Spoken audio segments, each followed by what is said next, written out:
huge week because we're talking the players, Mike. Love the players. Big week. Big week. So, welcome to Coffee and Golf. Like we say every week, guys, join the comments. The reason we do this as a live show is because we want to hear from you. So if you've got something you want to throw in there, we're going to ask you guys some questions. Throw them in the comments. Be part of the show. That's one of our favorite things as part of Coffee and Golf. And it's kind of eerie this week because if you realize, Mike, it was exactly 1 year ago. We shut it all down. Yep, we did that. I'll never forget it. We did that live for the players on the couch. We even had Ronnie in here when we had the team in here. Yep. And then what happens? The next day, everything shut down. Yeah, it is pretty eerie. And how many rounds of the players did they get in last year? Just one, Just right? Thursday. I think they just did the Thursday round. It's literally like just this time last year. So hopefully we'll have a much better scenario this year with the players. And it's just nice. We see some fans back at the events. I think that makes a huge difference. So we're going to talk about all that, guys. We're going to dive into Bryson. We're going to talk about some of the crazy stuff that went on the players just yesterday. We're going to talk about our picks, of course. And, I hope you guys are playing some fantasy this week. Yeah, I hope you guys are. You guys fantasy players out there? If you are, join us because we're playing FanDuel. Go to golficity.com/FanDuel. Check it out. There's going to be action all week. Make some money, boys. No doubt. And here, a quick question. Duke asked if the courses are open in our area. Duke, actually, it's unbelievably tempting because it's 60 degrees out right now, but there's still snow on the ground. We got so much snow, it hasn't melted. In fact, we were supposed to be out doing a real fun video at Crystal Springs today, and we were texting back and forth with the maintenance crew, and they're sending us pictures. Photos, It's almost gone. But as of this morning, there's still snow all over the green, so we couldn't do it. But we'll be back on that course soon enough. But let's dive right in. Let's talk about it. So first, the big news, obviously, from last week was Bryson DeChambeau. Not only was he a headline because he literally put on a show, but he also proved that he can win once again, and he moves up to 6th in the world. Yeah, how about that? It seems like he just dominated, I had fun watching him crank those balls over that water. Yeah. How can you not like seeing stuff like this? I mean, it makes it exciting. This looks like a screenshot from a long drive competition. It does. With the arms up. Yep. Yeah. And I still say he had the distance to go for that green and carry the water all the way to the green. He was aiming just a little bit right to shorten it up. That's Bryson conservative. Right. And I think that photo of him doing that's the type of stuff this game needs. That excitement level. Hit the ball and go crazy. That's cool. I like seeing that. I think so too. And we got a clip here that I want to play for you guys. Actually, we recorded this episode just last week. This is the episode of the podcast that's going to drop this Sunday. So stay tuned for the full episode. But I thought this was really interesting because we had Bubba Watson on the show. Bubba, long-time long ball guy, right? And we asked him, what do you think? And this is before Bryson won. So we recorded this just in the middle of last week. We asked him, what do you think about Bryson and some of these guys who are changing the distance game? Take a look at what Bubba said. What do you think about some of this distance guys like Bryson bulking up? What do you think? Is there an upper limit here? I think it's great. As a fan of golf, as a fan of sports, LeBron James they're not asking him to stop dunking the ball. They're not asking, right. They're not asking Steph Curry to quit shooting the 3-pointers or Tom Brady to quit winning. You know what I'm saying? We want to see touchdowns. We want to see interceptions. We want to see boxers get knocked out. We want to see all this stuff, right? And so why not see a golfer make birdies? I don't say dial back anything. We're all men here, right? We want to hit the ball far. Let some guy hit it 400 yards. He's got to still chip and putt, right? Still going to have nerves. His ball's going to go further out of bounds or further in the water if he hits it offline. And I'll tell you what do you guys think? Tell us in the comments. Do you agree? What do you think, Mike? I agree. We love it. We love the entertainment. He nailed it at the end. Go ahead, hit it longer. You still got to chip and putt. Right. Exactly. And that's the proof. Bryson doesn't win every single week, but it is cool seeing some of the other guys out there. Excited to see what he's doing. You're watching Jordan Spieth a couple times peeking over to see where he was going to hit his tee shot. But I think that 100% Bubba had a great point there.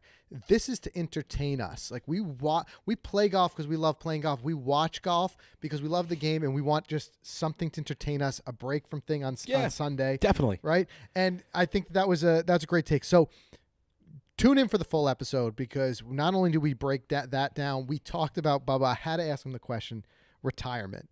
Bubba's teased it before. He talked about when he gets to 10 wins, he's going to retire. Yep. He gave us a good answer. He went right past it. Right. So I think this is a great one. He talks a little bit about Teddy. Yep.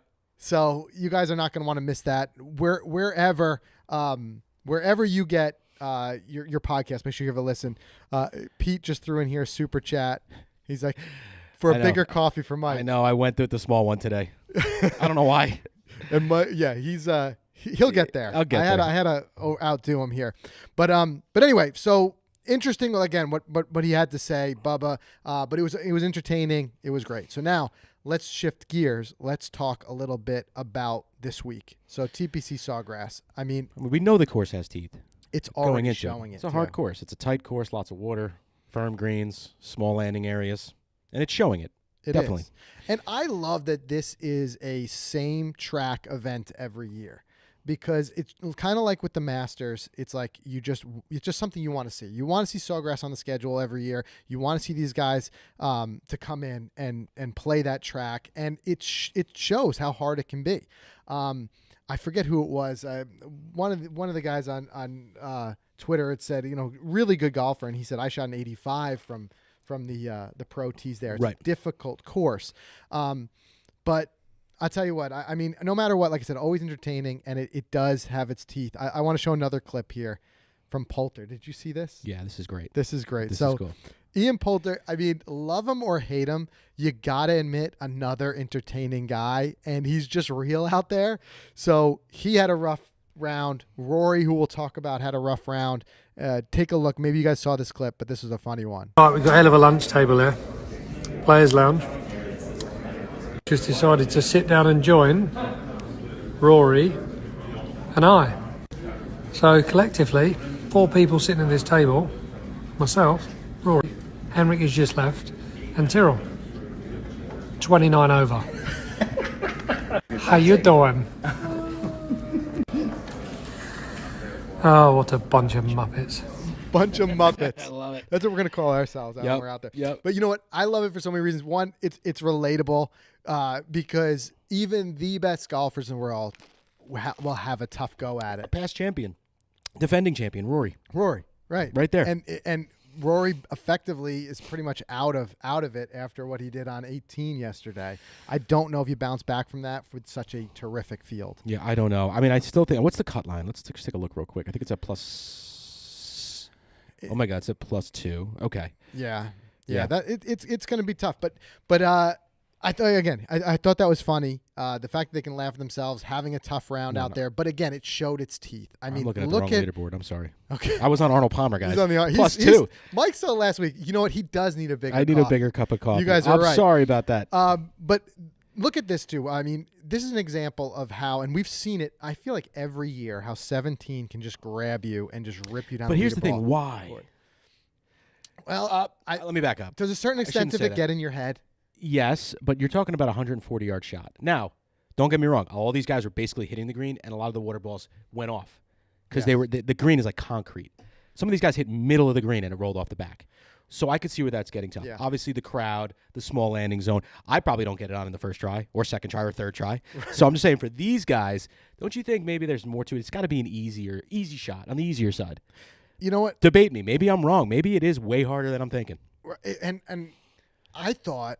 Now, I made a joke saying it was a Sunday pin. I know it wasn't the real Sunday pin. Right, but we know where that Sunday pin is. Yeah. Front but right, that pin, I think that's one of the toughest pins. Back left? That back. A lot of guys hit that walkway because of it. Right, and a lot of guys were landing right at the pin and one hop to the water. Exactly. Because, yes, firmness and whatever, but on the same token, it was just, when you push that pin that far back, you got to think wind, and you got to think you got to get that distance I exactly haven't been bringing right. in wind. You're right.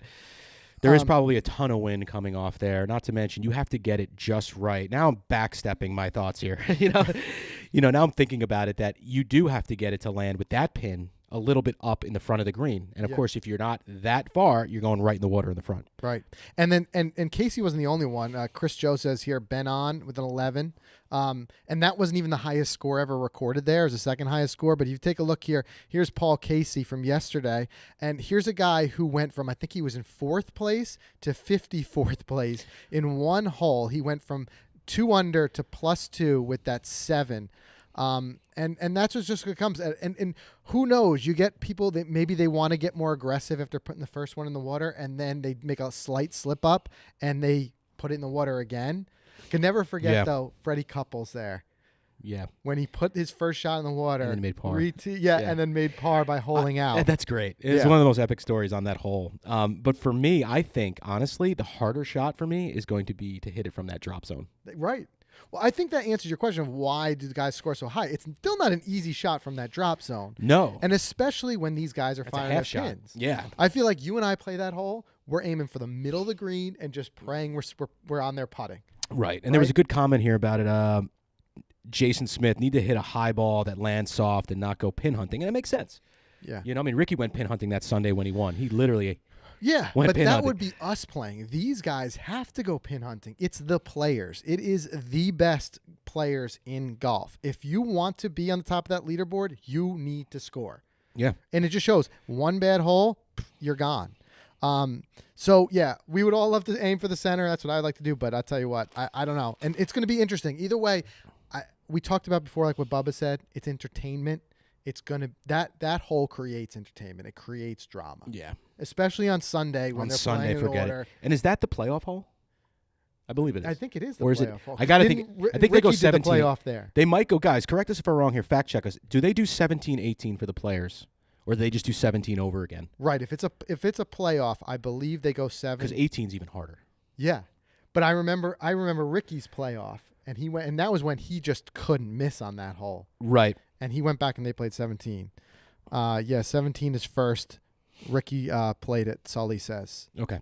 So interesting, but like I said, it's no doubt we're gonna continue to see the drama unfold, and it's another reason why we just absolutely love the players. We're going to talk also in a minute. We're going to dive into our picks this week in our Making Cuts, Making Bucks segment. But before we do, I got a couple other just news from around, trending stories on Golficity that we got to dive into.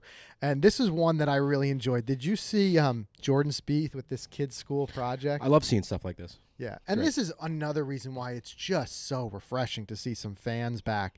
But, I mean, you're a father, I'm a father. I mean, you see something like this, it's wholesome. It's a proud moment. It's awesome. I'm going to pull this up so you guys can take a look if you haven't seen it.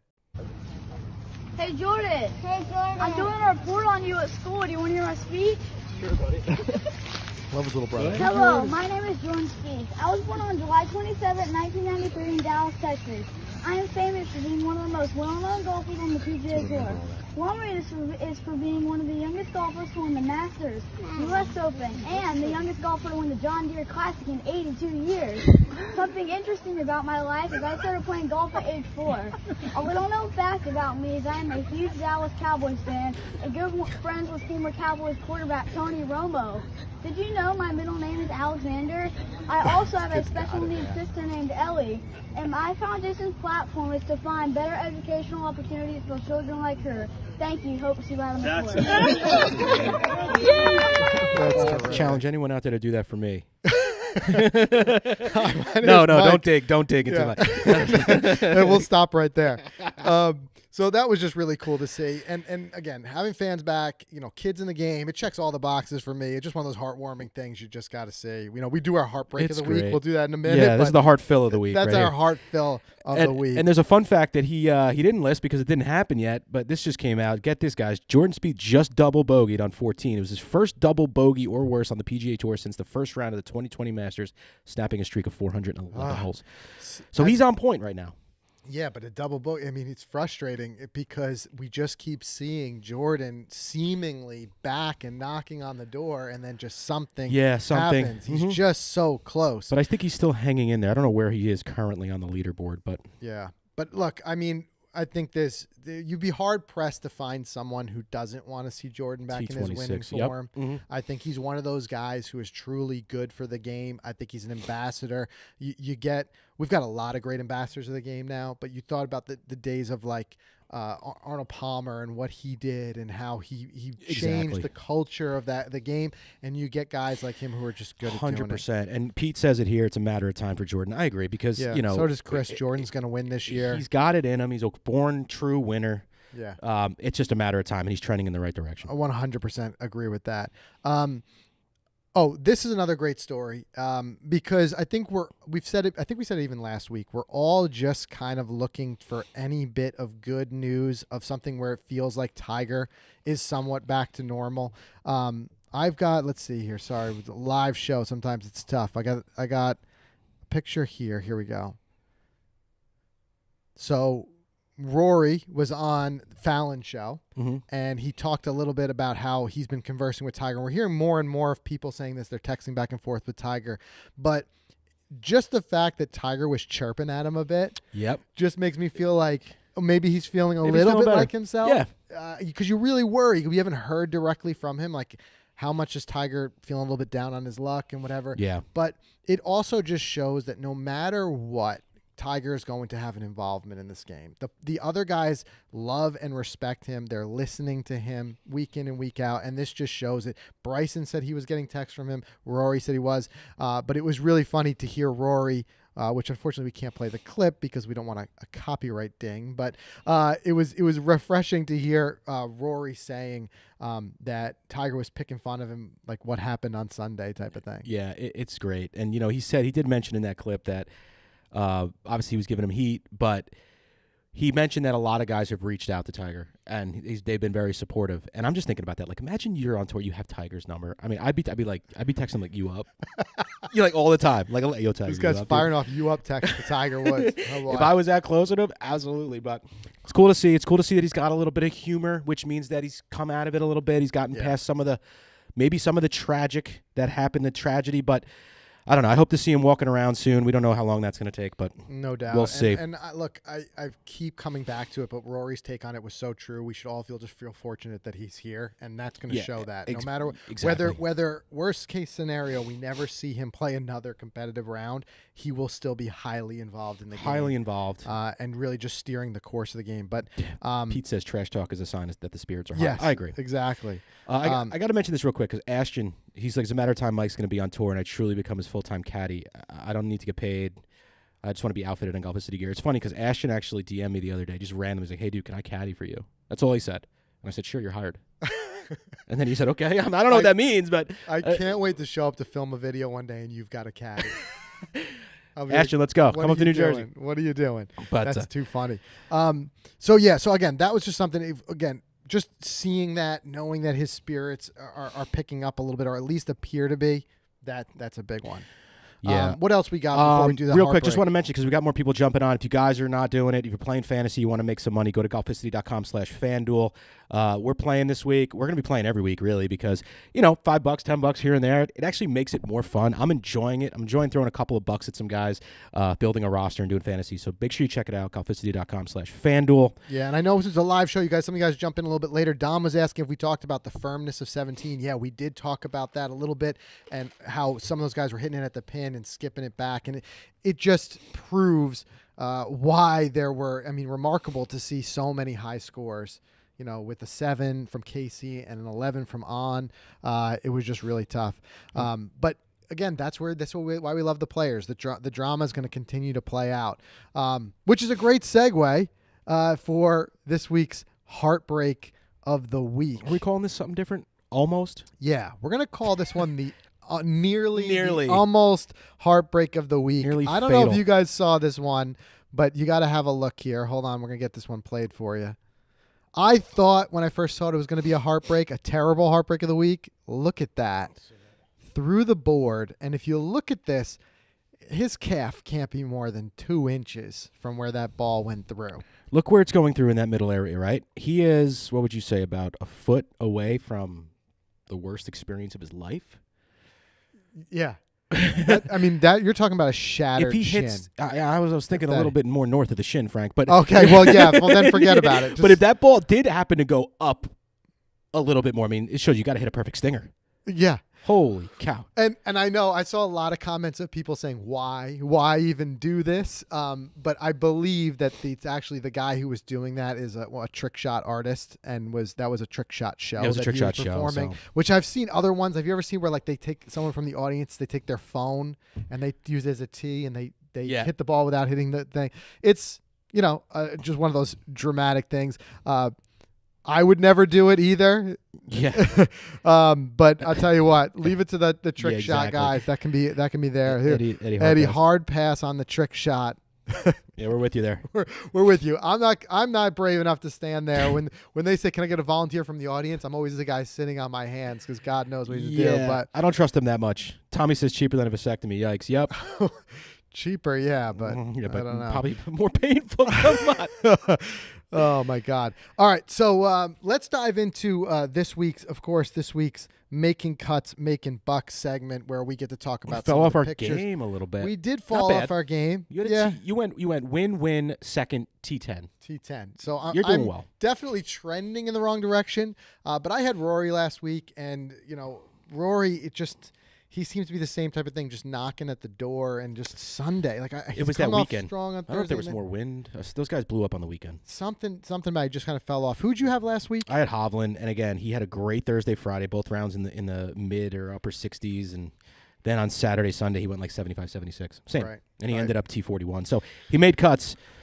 But look, nobody was catching Bryson, last week. But that was something. But I'll tell you what, let's dive into this week's segment. Let's talk about who we have because we've got a couple of maybe offbeat picks this week. Yeah. Tell me who you got. All right, I'm going to be making all the Canadians happy right now. All right. This week, I'm going Corey Connors. All right. I like the name. It's a name we're not thinking about. Corey's played in 13 events this wraparound this new season. 4 top 10s, 10 made cuts. He's only missed the cut 3 times.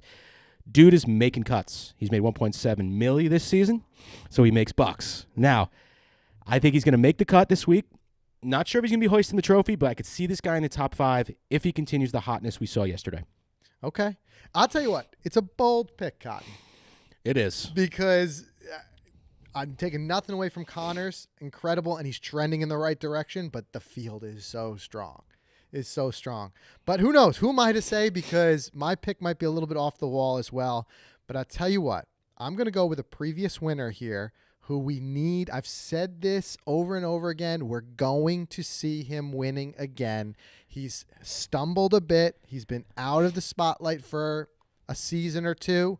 But my guy, Jay Day. You're going to make Justin Crossan very happy right now. Back. Jason's coming back. I got to think. I'm pulling for him. I want to see him complete the comeback this week. Big stage. The players could be absolutely incredible. It could be. And I know it's only one round, but he played well yesterday, and he's just consistently been showing me that he can do it, but he just hasn't gotten across the line. I think the familiarity of a place he's won before is where he gets it done. Yeah, I like it. He's won here before. I love his new look, by the way, the beard and everything.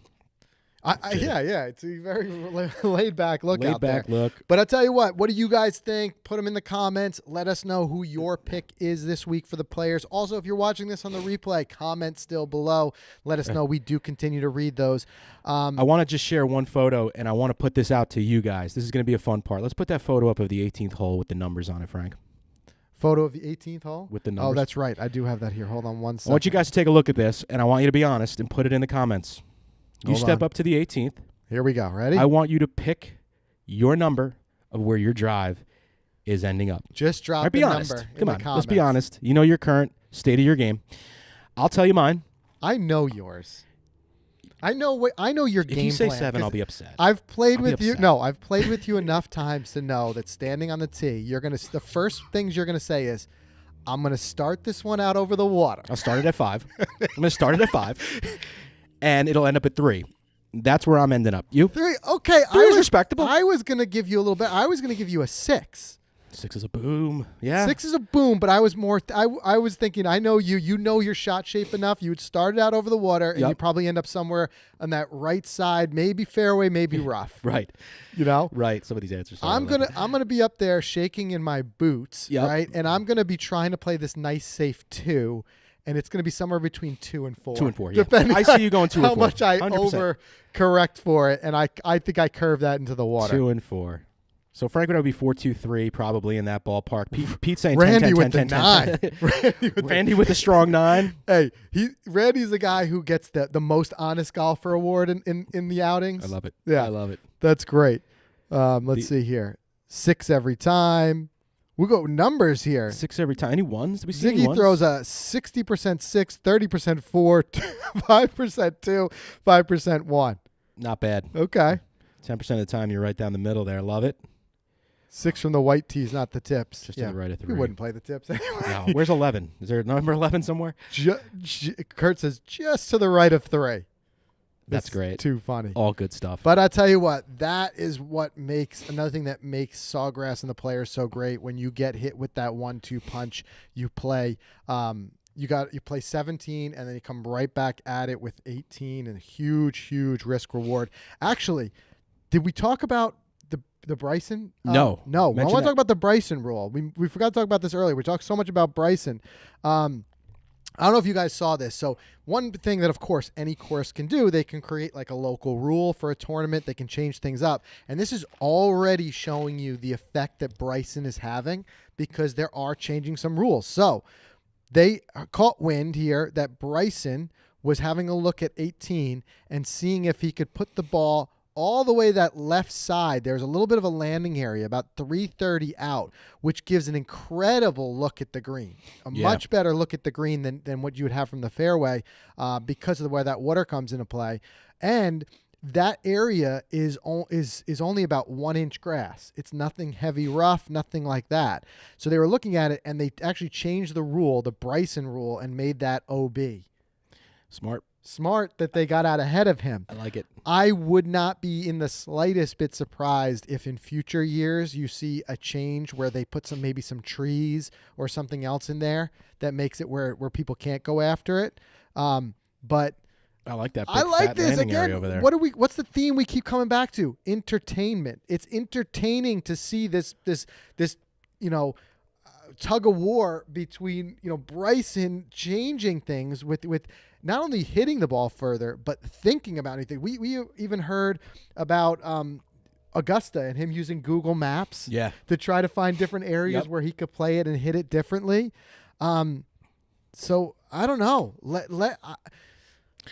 Tony said something here which I kind of agree with. He's like, let him get creative. Yeah. So I like that he's thinking differently about it. I also do like that the tour is pushing back and saying like not so fast, and it's kind of becoming this little game of tug of war, but it's good for the game. Where I do agree with Tony though, I mean Bryson isn't the only guy in the field who can hit that area. Let's keep that in mind. Right, but you have to fly at 330-ish. Because you got to carry the tree. You got to carry the tree. That's true. You got to carry the tree. That's true. The Bryson rule. So if you're looking at this, you got that tree there. You got it's a boom. You got to boom the ball. There's only maybe 5 guys I think in the field who can pull that shot off. Yeah, that's true. And I think there's only 1 guy in the field crazy enough to do it. Yeah. Tommy said I play up the wrong fairway all the time. Is that not right? Yeah, there's no local rules stopping us from doing it. Happens. It happens. Right. But anyway. I think it's all good things. I think no matter what, we're going to see entertaining week. The players, it's one of our favorites, and it's no doubt largely different than what we had last year. I'll never forget it. Like I said, just 1 year ago today, we were sitting on that couch over there doing a live stream for the players, and the news came down. They canceled it. Shutting it down. Then we went into what we went into, right? And now we're coming out. But, hey, it's coming back. It's coming back.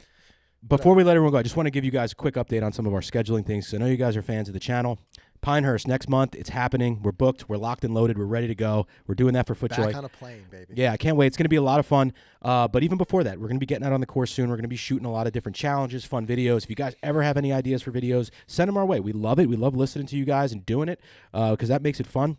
And a lot of great guests coming on the podcast again. So stay tuned. Yeah, if you're like I said, we put the podcast on YouTube and on Facebook, but also for the audio, wherever you get your podcast, make sure you subscribe, because this week, one of the most fun episodes I think we've ever had the pleasure of doing with having Bubba Watson on the show. Just a great interview. And again, we get into it with Bubba. We talk about everything from long distance to talking about his retirement, his potential retirement, his Masters wins. Really great stuff. Yeah, absolutely. Let me just give who mentioned the Pinehurst courses? Who's that? And in the comments, that was comments coming so rapid fire. I'm trying to keep I know. up here. What courses? Aiden. I believe we're playing 2, 4, 5, 9 Cradle. Then we're going to shoot down to Tobacco Road. Yeah. And then there's one other number we're playing. We also have a ton of local courses we're going to get lined up. We're going to try to do some more Connecticut courses this year because we played a ton in Jersey and New York, but we haven't gotten out to Connecticut enough. We've gotten a lot of great invites, so we're going to be out there. And we're putting together a whole series down around Atlantic City. There's a lot of great golf courses down there that we're going to try to hit. So a lot of big stuff coming. And there's easily $2,000 worth of giveaway merchandise in HQ that we're going to be giving away over the next couple. Chris just asked for giveaways. One big one. Stay tuned on our Instagram for this weekend. Okay, that's all I can tell you so far, but it's going to be a fun, big giveaway with lots of winners. So stay tuned for that one, and we're going to be piling it up. We're going to do a lot of flash giveaways, so make sure you guys turn the notifications on because we're going to do a lot of notification giveaways. You know us; it's one of the most fun things that we enjoy doing is giving back. So when we get stuff. This is not a very big space. We can't keep it here long. We cannot. We definitely can, and we want to give it away. Yeah. And hold on, before we jump off, a lot of people talking about Connecticut. Come up to Connecticut. I'm saying we're going to do it. We're going to because we've gotten, thankfully, and we really appreciate this, a lot of great invites from you guys to come play your club and film your club. If you want us to come play your club, shoot us a note. DM us. Yeah, right? let us know. Drop a comment. And just if you have a suggestion, because honestly, we've not played enough golf in Connecticut. I don't know it well enough. I mean, there's some of the renowned courses that I know the names, but I'm sure there's some hidden gems that we don't know about. It's uncovered. We got to get out there. So if you know some good courses, let us know. Yeah, and we want you guys to help us. If you could find some really cool things out there that need to be filmed, some strange things that golf courses have that need to be shown to the world, let us know. Let us know. Be like, guys, check out this epic waterfall at the whatever country club in Connecticut. Great, we'll go and do it. We love that stuff. Look, I think you can sense that we're just excited to be able to start to traveling again. So we're going to be back out there, and as soon as we are, yes, all those hot spots you guys have mentioned, we're going to be back on the road, and the first one to kick it off is going to be Pinehurst. Can't wait for that. It's going to be really exciting. So, guys, thanks as always for tuning in to Coffee and Golf every Friday, 10 a.m. Just a great way to start the day chatting with you guys. We love it. It's the time, that moment when we get to interact directly in the comments. But if you are watching this on replay, comment below. We read the comments. We do respond. We appreciate each and every one of you. Have a great weekend. Enjoy the players. We'll see you again next week. Cheers, guys.